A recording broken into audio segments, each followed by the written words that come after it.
Selamat siang Tribuners, jumpa lagi bersama saya Adi Sasono, pemimpin redaksi Tribun Jabar. Kali ini saya akan berbincang-bincang dengan seorang tokoh muda yang inspiratif gitu ya. Eh, eh, Kegiatannya banyak banget, eh, cita-citanya juga Baik. luar biasa. Nah, saya perkenalkan beliau adalah Teh Lutfianisa Putri Karlina. Betul ya namanya Betul, begitu betul ya. Mas Panggilannya apa? Adi. Panggilannya Putri. Putri aja ya. Iya, Saya panggil Teh Putri aja ya. iya siap. Jadi sebenarnya kalau saya kasih predikat apa? Pengusaha atau aktivis atau apa teh? Oh, kalau aktivis kayaknya Enggak ya? tidak yang Enggak ya? aktif banget. Aktif di bisnis gitu aja. Aktif di bisnis. Jadi saya lebih suka disebut entrepreneur, Entrepreneur. pengusaha, Oke, boleh. oke. Nah, nanti kita akan sampai ke sana. Tapi Iya. sebelumnya eh, saya mau tanya Teh, sekarang lagi sibuk apa? Sekarang kan karena saya memang memilih untuk mengikuti Pilkada Iya. 2024, kegiatan selain bisnis, Hmm. bisnis masih berjalan seperti biasanya, lebih ke arah mencoba membuat program-program untuk aktivasi popularitas, Oke, ya, gitu. ya, ya. Karena Oke, sambil sambil apa ya, sambil menjalin komunikasi politik. oke. Heeh. Teh, kalau boleh tahu latar belakang pendidikannya apa sih Teh? Latar belakang pendidikan, sebenarnya saya lama belajarnya berarti di kedokteran gigi. Kedokteran gigi. Kedokteran gigi, Ya. titelnya memang dokter gigi Dokter gigi, depannya. ya. Depannya dokter gigi. Jadi Tapi, tapinya, ya jadi itu. pokoknya dulu tuh saya 2010 masuk pendidikan dokter gigi FKG UGM. GM ya. Terus saya lanjut sampai profesi ya, jadi bukan Iya. cuma sarjana kedokteran gigi, lanjut sampai lulus dokter gigi. Itu 2016 selesai, tapi 2016. dari 2016 sampai sekarang belum pernah dipakai buat Oh, buat pasien belum gitu, pernah belum cabut pernah. gigi orang? Kalau pas koas udah Oh, pas pernah, ya. jadi pokoknya terakhir praktek dokter gigi ya itu pas koas Pas aja. koas ya. Terus lanjut karena ternyata saya senangnya di bisnis. Oh. Senangnya di bisnis, jadi dapat kesempatan untuk lanjut S2 itu 2019 di Hmm. SBM ITB, begitu. Eh, apa nggak sayang tuh Teh? Oh Kan enggak, banyak orang yang eh KG nih, kayak KG ya UGM lagi. KG Ya, UGM oke. gitu. Sebenarnya ilmu-ilmu sedikit-sedikit masih saya pakai kan. Misalnya, Karena kan saya masih aktif di PDGI ya, Persatuan Dokter oke, Gigi ya. yang di cabang Garut. Kadang-kadang seminar-seminar gitu saya masih bisa ikut jadi panitia. Terus Oh. perkumpulan-perkumpulan sekali dua kali ikut. Mm-mm. Terus pernah juga masih bisa ikut baksos karena kan kalau sekedar diagnosis saya masih mau, masih bisa Masih gitu. boleh. Masih memang boleh Boleh, karena boleh kan ya? sebenarnya saya apa namanya megang STR tapi saya tidak bisa praktek. Oh gitu. Ya, Kalau ya, ya. praktek yang di tempat praktek kan nggak bisa Nggak karena saya boleh. nggak ngurus SIP-nya gitu. Oke. Jadi ilmu masih kepake, terus kalau masih ada yang konsultasi-konsultasi online atau misalnya Oke, ngobrol-ngobrol gini oke. juga masih bisa. Siap, Paling siap. saya refer aja ke Jadi temen-temen kalau gitu. misalnya pada bakti sosial di Heeh, Garut misalnya masih bisa itu masih ya. bisa ikut, minimal jadi panitia bisa ikut Oke, oke. gitu. Teh, kan langsung shifting ke bisnis tuh. Mhm. Ya, kenapa Teh? Dari dulu Oh, dari sebenarnya. dulu. Jadi sebenarnya masuk ke FKG UGM tuh karena takdirnya tiba-tiba gampang aja masuk ke FKG UGM. Waktu Hmm, itu ketika orang-orang masih mencari hmm, perguruan tinggi, alhamdulillah rezekinya saya effortless tuh masuk. Kayak beruntung-beruntungan kan ya iya Kang ya. gitu mah. Makanya sebenarnya saya tuh punya plan pinginnya mau masuk SBM ITB dari lama gitu Oh, dari oke. Iya, S1-nya. iya, iya. Tapi ternyata qadarullah keduluan masuk FKG. Jadi ya saya ambil aja gitu ya. Hmm. Nah, kalau kalau jiwa bisnis mah dari SD. Udah Apa ada. itu Teh? Bisnis apa Bang SD awalnya? kecil-kecilan dari Hmm, SD kelas 2 kelas 3 ya jualan kartu nama. jualan kartu nama. Terus Produksi sendiri berarti? ngeprint sendiri. Itu Oke. mah biasa banget gitu ya kartu namanya. Terus SD kelas 4 dulu kan saya tinggal di daerah Sulawesi, Kang. Hmm, Di Sulawesi ada makanan impor dari Malaysia tuh yang kayak biskuit-biskuit. hmm. Nah, itu saya jualan di kelas. Oh, Sampai kelas 6 SMP saya dagang lagi, iya. dagang jeli-jelian kayak gitu. Pokoknya udah dari dulu sampai bapak saya tuh bilang, "Kamu tuh ngapain sih dagang-dagang Tapi begitu?" berarti kalau sampai diterima di UGM berarti bisnisnya nggak mengganggu sekolah ya? Enggak, Oke. di UGM aja saya dagang, Kang. Dagang apa tuh? Dagang. Saya dagang makanan-makanan di kelas. Terus lucu Oh, banget tuh pas koas, kan ada pasar Ramadan kan di oh UGM. iya, Nah, heeh. saya dagang pulang Oh, koas, saya dagang, suami saya yang buka lapaknya, saya yang dagangnya. Gitu, emang dari dulu demen oh banget sama gitu ya. dagang gitu. Nah, Oke. pas dapat kesempatan bangun bisnis sendiri itu setelah kuliah karena udah nggak ada beban kan. Iya, iya. Jadi fokus bikin bisnis sendiri gitu. Oh. Nah, boleh diceritain Teh, bisnisnya apa aja? Bisnisnya pertama kali itu salon. Salon. Jadi salon muslimah. Salon muslimah itu pertama kali ada di Garut. Hmm, Sekarang di Garut udah ada 3 unit. Jadi di kota 2, di iya, iya. Kecamatan Cikajang Hmm. 1, itu sekitar 1 jam dari Garut kota. Terus alhamdulillah punya kesempatan untuk buka di Bandung, ada di Oh, Jalan Reog. oh, Jadi itu salon muslimah, oh, ada iya, salon iya. anak dan ada, barbershop-nya Saya juga, hampir jadi tiap 3 hari in tuh 1. lewat Jalan Raya tuh. Iya, Iya. coba kalau ada yang namanya Bunda Umar Salon Muslimah itu Oke. punya saya. Oh ya, Heeh. siap, siap. Dan satu lagi di, Jogja, Jogja. Yogyakarta, iya. Nggak bisa ninggalin Jogja juga ya. Iya, karena sekarang kan adik juga di Oh Jogja gitu gitu. kan. Nah, terus, udah itu bisnisnya setelah salon ini, lumayan sustain ya, karena udah Hmm. berapa puluh tahun, berarti udah 10 tahunan lebih, aku buka bisnis kuliner. Gitu, di Garut ada restoran keluarga 1, ada tempat ngopinya 2, dan di Jogja sendiri ada tempat ngopi 1 gitu. Oke, oke. Teh, Mhm. eh, itu semua bisnis itu dijalankan Teteh sendiri. Saya sekarang posisi kan direktur Hmm, PT-nya ya, hmm. jadi lebih ke arah decision Decision making-nya aja. making-nya ya. Jadi saya decision maker, terus tiap unit sudah ada manajer, sudah ada supervisornya sendiri, jadi saya tinggal evaluasi bulanan dan paling kalau untuk restoran tuh 3 bulan sekali saya pasti harus ngajuin sebuah inovasi lah. Gitu, entah Ya, menu oke. baru, entah program baru, tapi saya lebih nge-push ke manajer sih. Ini Iya, kita ya. mau Idul Fitri nih besok, ada program apa Oh, gitu. oke. Rapat-rapat bulanan aja, tapi saya itu paling akan 100% ikut campur di rekrutmen. Rekrutmen awal. Kayak Oke. misalnya kalau saya buka unit baru, saya tuh sampai harus pokoknya kalau misalnya ada pendaftaran Interview sendiri ya. interview sendiri. Oke. Saya Kenapa gitu Teh? karena saya merasa saya bisa menilai manusia tuh dari tatap muka. Oke, Jadi saya nggak kalau interview tuh saya nggak minta CV, Kang. Nggak saya oke. buka CV, kan mereka suka, "Oh, bawa apa," nggak Hmm, penting. Saya hmm. taruh, saya tutup, saya ajak ngobrol. Enak nggak diajak ngobrol? Kalau enak udah, gitu doang. Oh gitu. Heeh, lebih ke situ. Soal lain-lainnya? Lain-lainnya bisa menyusul, gitu kan. Oke. Nanti dilihat ijazahnya, oh dia lulusan apa, jadi posisinya harus kemana gitu. Tapi yang penting saya harus ngobrol sama orangnya. Oh, Itu oke, yang unik oke. kalau saya Iya, berbisnis iya, iya, dan gitu mencari itu ya. tenaga kerja, saya harus ketemu sama orangnya, Oke. gitu. Teh ini kan eh, masuk ke pilkada ya. Mhm. Saat kapan Teh Putri ini terpikir? Terpikir, Iya, terset, kepikiran, oh ini kepikiran. kepikiran mah dari SMA, pengen Iya. jadi bupati. Ini baru nih. Iya, dari SMA lah, Kang. Apa waktu itu? Kenapa? Kenapa? Kenapa Karena terpikir? Kenapa nggak tahu ya kepingin? karakter saya karakternya kayaknya memang punya jiwa pemimpin. Oke. Walaupun saya perempuan tapi saya dominan banget. Hmm, Heeh. Terus, udah itu kan ya masuk dokter gigi ya berombang-ambing lah cita-cita gitu hmm, ya, pas ke bisnis juga. Tapi setelah S2, hmm, selama menjalani S2 kok makin terasa, karena kan S2 kan istilahnya kita bisa jadi leader nih, hmm, gitu dengan bekal-bekal ilmu S2. Bahkan waktu itu saya pernah kedatangan dosen tamu dari Pemprov Jabar, iya. ditanya di kelas saya, "Siapa yang mau jadi, punya cita-cita jadi pemimpin daerah?" Saya ngangkat tangan, pengen jadi Oh Bupati gitu. Garut, sampai disalamin saya sama siapa ya bapaknya lupa deh, gitu. Dia bilang, "Iya, iya bener, Garut butuh, apa namanya, sosok Hmm. yang Nah, beda," gitu. bentar Teh, kembali ke waktu Heeh, SMA dulu. betul. Itu apa itu yang dipikirkan waktu itu? Karena, Atau pemicunya apa gitu ketika kok bisa sampai punya pikiran itu? kalau masih SMA kan hanya sekedar cita-cita nih. Hmm. Cita-cita enak ya kalau Itu pun misalnya sebenarnya nggak umum Teh, ya umum maaf ya. ya, nggak umum itu. Saya cita-cita alternatifnya waktu itu kan saya pengen jadi polisi kalau nggak itu, Iya.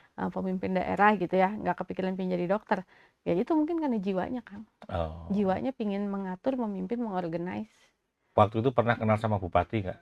Atau Se lihat ikut kegiatannya atau apa gitu? Kalau saya kan benchmarking-nya ayah sendiri. Oh, Nah oke. gitu, jadi mungkin ya udah tahu, oh jadi pemimpin tuh gini gini gini gitu ya. Dan itu juga mungkin jiwa itu diturunkan kali ya. Nah Oke. gitu. Nah, mengapa momentumnya sekarang? Kan ya baru bisa sekarang kan Eh, 30 tahun.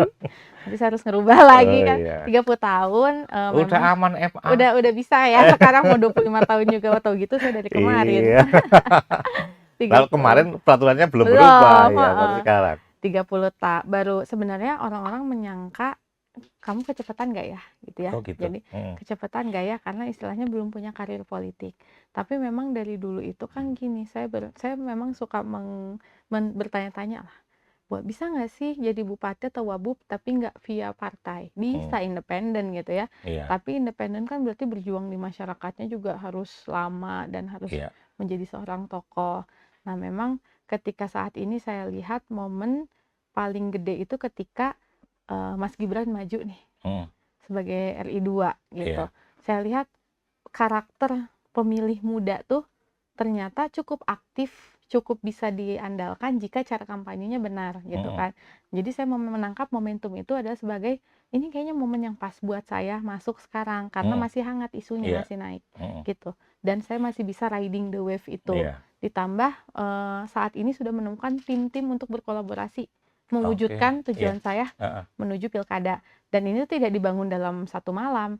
Saya sebenarnya udah punya plan yang cukup matang tuh dari 1,5 tahun lalu bahwa 2024 mau ikutan. Tapi tadinya saya mau ikutnya 2029. mm, Cuman ngelihat itu Mas Gibran maju, ada wave-nya, ada iya, iya, iya, gelombangnya, saya masuk sekarang iya, iya. gitu. Sebenarnya periode yang lalu itu sebenarnya sudah banyak bupati muda Iya, sebenarnya betul. ya. Tapi yang istrinya siapalah ya Oh kan, ya, ya kan? iya ada darah Lanjutannya, birunya, ya betul, yang ada darahnya mah iya gitu. betul. Ini Nah, betul-betul nggak punya darah enggak, biru darah politik birunya ya, bukan. polisi. Nah, jadi saya mah sebenarnya kakek saya buyut-buyut Oh gitu, setelah ada silsilah, iya, saya itu ternyata keturunan ke-9 dari Bupati Limbangan pertama. Kan tuh Bupati Garut pertama. mm. Nah, itu taunya setelah sekarang, bukan dari dulu Oh gitu. gitu, Setelah ada Kabupaten. yang tahu, "Nih Putri mau nyalon bupati." Ah, itulah sepuh-sepuh saya ngasih tahu, "Ini kamu juga masih ada keturunan," Oh gitu. gitu, Makanya saya pengen main nih ke Limbangan. Kan Garut oh tuh awalnya dari iya Limbangan kan, iya Kang? betul, Heeh, gitu. iya iya. Terus gini, intensitas kegiatan politiknya itu Mhm. meningkat mulai kapan? Meningkat setelah legislatif pileg kemarin, Oh pileg gitu, pemilu. iya iya iya. Heeh, karena kan untuk menuju pilkada kan kita lihat hasil pemilu, Mm, ya kan.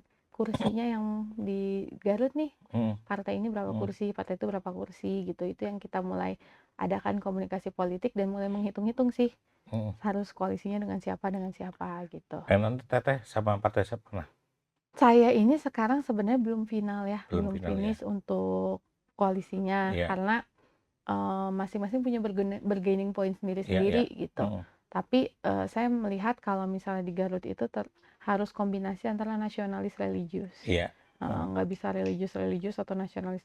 iya, Jadi saya adalah komunikasi ke beberapa partai yang udah itu yang sudah saya mm, sowan, PKB, mm, Golkar, Gerindra, Nasdem, mm, PKS, iya, iya. sowan-sowan udah semuanya sih Mm. gitu.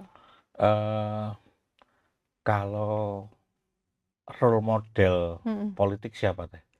Role model politik kalau pemimpin daerah nih, Iya, saya seneng lihat ini, sebenarnya Pak Ridwan Kamil, mm, kan dia bukan politisi murni ya, iya. Dia dari dari profesional dia dari kan, profesional ya. arsitek bukan sih? Iya, Itu konsultan arsitek. ya, itu satu, itu saya melihat bahwa seorang profesional juga bisa meniti karir politik kalau memang, kreativitasnya ada. Itu saya sering lihat cara beliau gimana sih berkomunikasi dengan masyarakat Iya, gitu ya, iya. jadi dibawa santai. Oke, Nah, terus kalau sebenarnya dulu saya juga suka nih cara komunikasinya Pak Ganjar. Pak Ganjar. Pak Ganjar kan gimana ya, bijak-bijak Iya, gitulah, ngayunnya dia enak. politisi sejak ya, Politisi, tapi sejak dia udah di lama. bawah dia.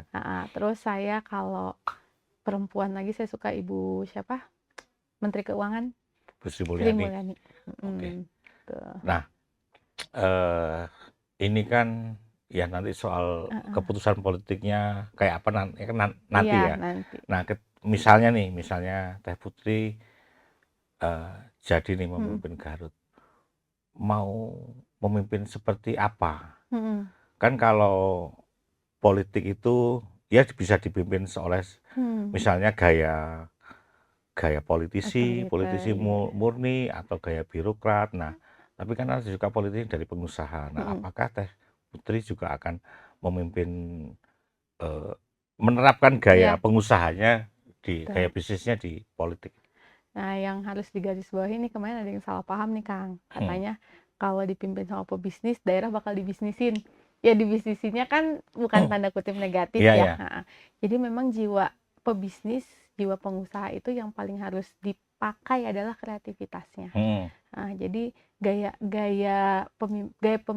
memimpin nanti tuh tetap gaya anak muda, santai gitu ya. Iya. Santai artinya lebih akomodatif tapi terstruktur lah, nggak yang Iya. semua didengar, semua di ini. Kita lebih ke arah kita ingin mendengarkan lebih banyak. Dan juga ke segala kebijakan itu kalau bisa, kan kalau prinsip kita berbisnis produk fit, jadi produk market fit. Kita mengeluarkan kebijakan apa, cocok nggak sama marketnya? Oke. Kita mengeluarkan kebijakan apa, masyarakatnya cocok nggak? Hmm. Itu kan bisnis prinsip utama pebisnis ya. Hmm. Nah, itu mungkin yang akan menjadi salah satu prinsip dari seorang pengusaha yang akan saya terapkan di pemerintahan. Jadi Iya. pastikan segala kebijakan itu sesuai dengan apa yang dibutuhkan oleh masyarakat gitu Oke. kan. Oke. Terus kalau gaya komunikasinya itu lebih ke arah ingin menghilangkan 50% aja Kang, barier antara pemerintah dan masyarakat. Kan sekarang rasanya tuh masyarakat dan pemerintah ini jauh nih. Terutama masyarakat-masyarakat yang tidak ada hubungannya sama birokrat ya, bukan PNS atau apa. Rasanya tuh ingin berkomunikasi dan berdialog dengan pemimpinnya tuh seperti sulit. Contohnya seperti apa, Kang? Nah, kebayang aku Iya. mah gini ya Kang ya. Pertama, kan jarang Kang ada pejabat yang secara Instagramnya aja ya, media sosialnya aktif. Nah, itu saya pingin tuh lebih ke arah, kalau di Garut belum, kalau Pak Ridwan Kamil kan udah ini ya. Iya. Kalau di Garut belum ada yang dia tuh aktif berkomunikasi dengan masyarakat walaupun hanya sebatas di sosial media. Iya. Gitu. Terus yang kedua, saya pingin nih misalnya di pendopo, di Garut kan punya pendopo. Ada waktu-waktu khusus di mana pemimpin tuh bisa ketemu langsung. Ketemu langsung ya. Ketemu langsung. Karena Ngomong kan langsung ya. dulu kan sejarahnya pendopo yang kayak gitu kan untuk bertemu ya Kang ya. Iya, betul. Antara pemimpin dengan rakyatnya. Nah, saya pingin mengembalikan lah Sekarang pendopo dipagarin. pendopo dipagarin, dikunci. Saya pingin masih ada kedekatan itu gitu. Masih ada kedekatan bahwa minimal rakyat tuh merasa pemimpinnya itu memahami mereka. Walaupun tidak bisa semua dipahami ya gitu. Gaya-gaya itu yang gaya anak muda kan seperti itu Kang. Tidak suka hierarki kan sebenarnya anak muda itu. Iya. Jadi kita pingin banyak juga kegiatan yang melibatkan anak muda. Tapi dalam artian tidak menyalahi apa-apa peraturan yang sudah ada gitu sih Kang. Lebih ingin menambah pengakuan peran anak muda di daerah, di pemerintahan begitu. Sekarang meskipun anak muda itu sekitar 60% pemilih ya, tetapi tidak semuanya ingin memilih. Tetapi masih banyak hal-hal yang dikuasai orang tua gitu kira ya. Sebenarnya ya, tapi sedihnya juga gitu Kang, mereka itu udah males sebenarnya. Yang saya lihat kan dari apatis gitu. Apatis, sudah apatis dan sudah tidak percaya. Saya kan sebenarnya istilahnya pemain baru ya Kang ya. Tapi kalau di tanggapan di media sosial seakan-akan saya pernah memimpin dan punya dosa lama. Gitu. Iya. Jadi paling gini lagi, paling gitu lagi gitu. Jadi Gitu. sekarang saya punya PR nih. Mengembalikan kepercayaan masyarakat untuk mau lagi setidaknya untuk mempelajari calon pemimpin. Nggak usah milih deh, misalnya nggak usah milih Teh Putri dulu sekarang mah. Pelajarin aja Teh Putri gimana gitu, jangan keburu males duluan gitu. Oke. Teh, memandang Garut seperti apa sekarang? Garut sebenarnya dari dulu sampai sekarang Garut itu punya memori lah yang bagus di saya gitu ya. Saya kan kecil, gede juga di Garut, lahir di Garut. Nah, mungkin dulu sampai saya SMA saya merasa Garut baik-baik saja. Gitu, karena mungkin belum ada pemikiran yang gimana-gimana gitu.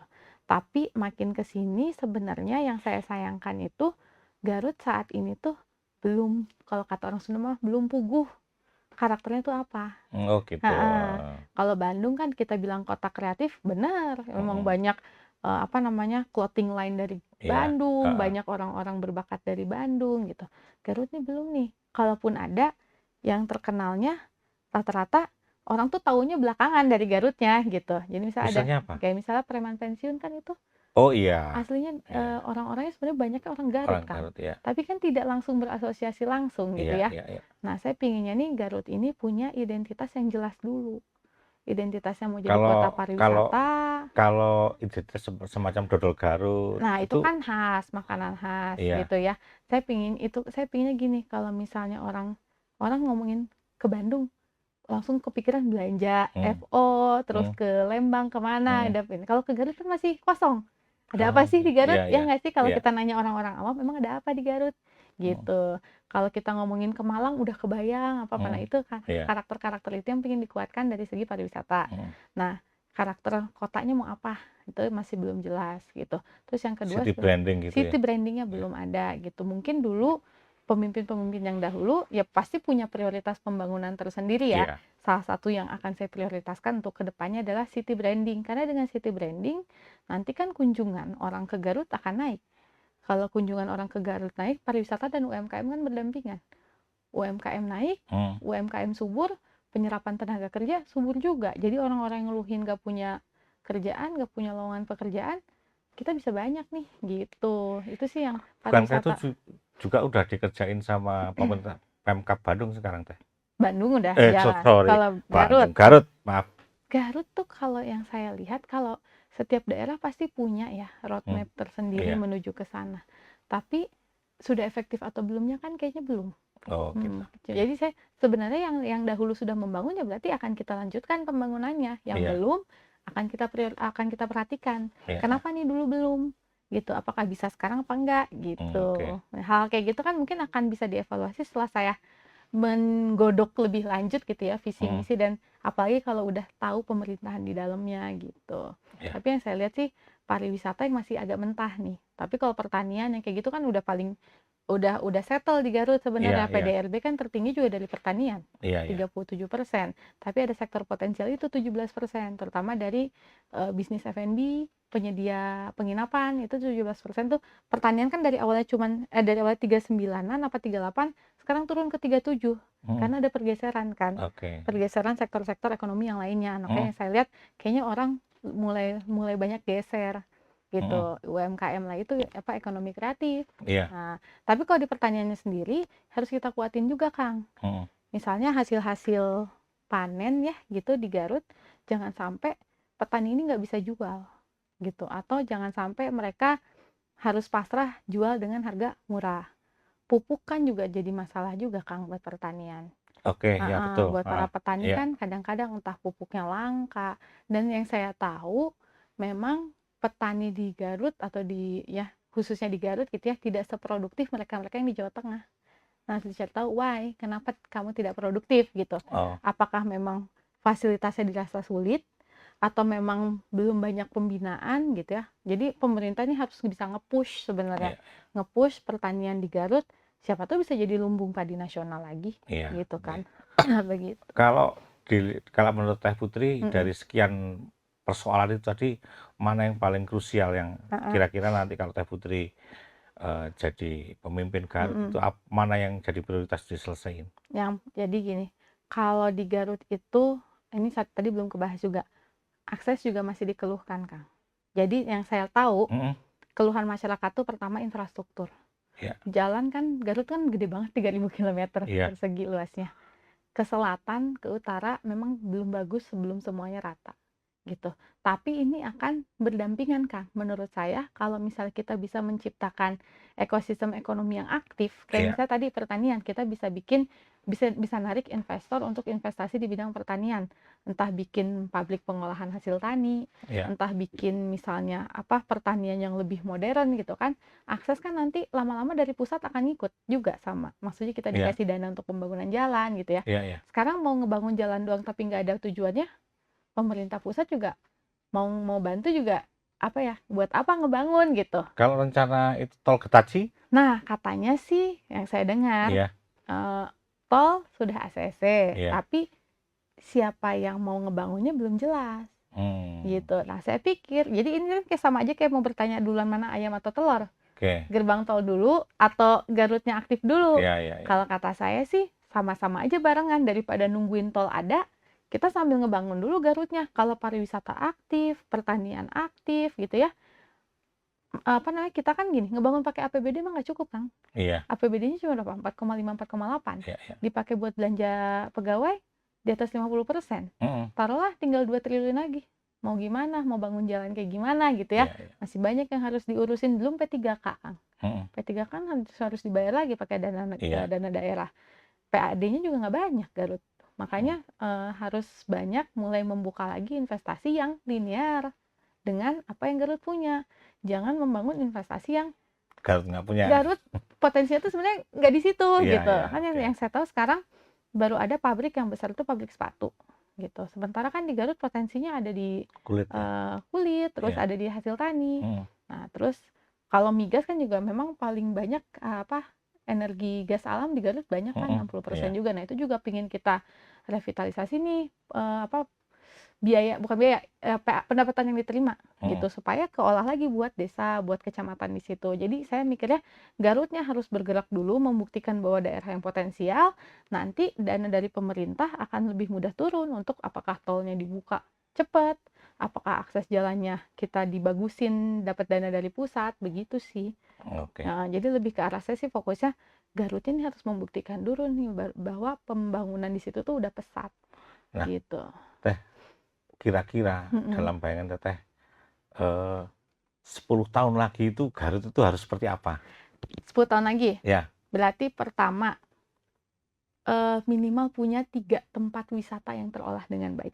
Hmm. Terolah dengan baik dalam Minimal arti 3 ya? minimal 3 aja dulu. 100 kan Papandayan, tapi Papandayan kan udah punyanya provinsi sebenarnya, Ya, ya kan? oke. Punyanya provinsi, jadi ya pantas aja agak bagus gitu ya. Hmm. Saya pingin ada 3 tempat wisata yang dikelola dengan baik oleh daerah Garut itu sendiri gitu kan. Terus kalau tol punya, ya alhamdulillah tol Hmm. terbangun gitu kan. Terus aktivasi kereta api udah lebih aktif nih. Ya, ya, ya, ya, ya, Lebih ya. aktif. Terus saya pingin Garut punya pabrik untuk mengolah hasil tani.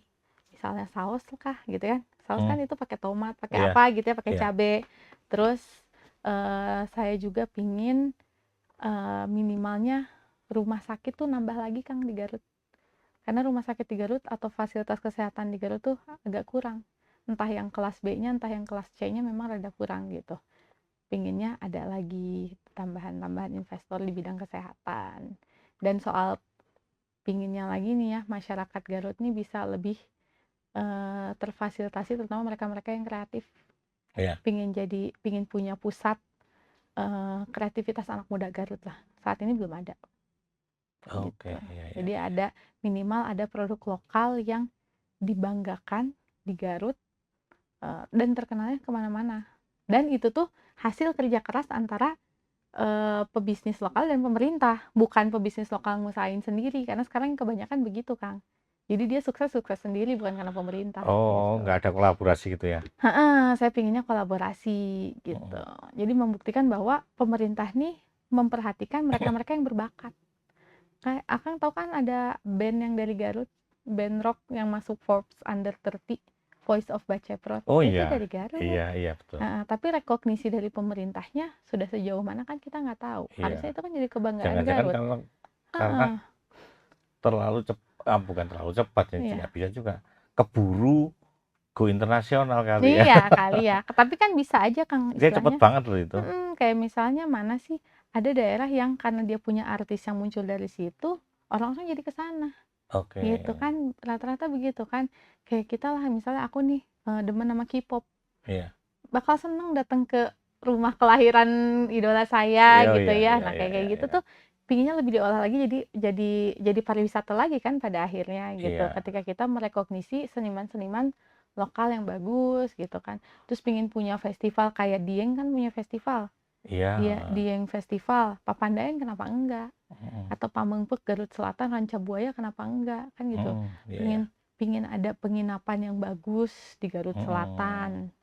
Minimal di Sekarang ke Garut Cikajangnya. Selatan tuh butuh waktu lama juga ya. Iya, dan Jauh memang sih. pemekaran sih harusnya disegerakan gitu loh kan, Oke, karena terlalu iya, jauh, iya. terlalu besar. Iya, iya, iya. Bagusnya 3 sih Garut tuh, Bagusnya 3 ya. 3. Oke. Heeh, Jadi sudah berpikir sampai ke sana. iya, Oke, Teh, ini kan politik ya, iya. politik. Siap kalah, siap menang. Siap kalah siap menang, Oke. gitu. No hard feeling berarti gitu ya. Enggak sih. Sekarang juga sebenarnya saya lebih hard feeling-nya ke yang itu sih Kang, yang masih baper-baper sedikit lah soal netizen yang tidak berdasar. Oh Iya, ya, tidak berdasar. Tapi itu kan seiring dengan berjalannya waktu kita buktiin iya. aja gitu. Dan netizen kan bebas ngomong apa aja. Emang bebas ngomong apa Kita kan nggak aja. bisa kendaliin mereka juga Iya, ya. saya lebih gatel jangan Iya. jangan dibales gitu. Pernah itu, jadi sekarang masih sering liatin komen-komen Sesekali.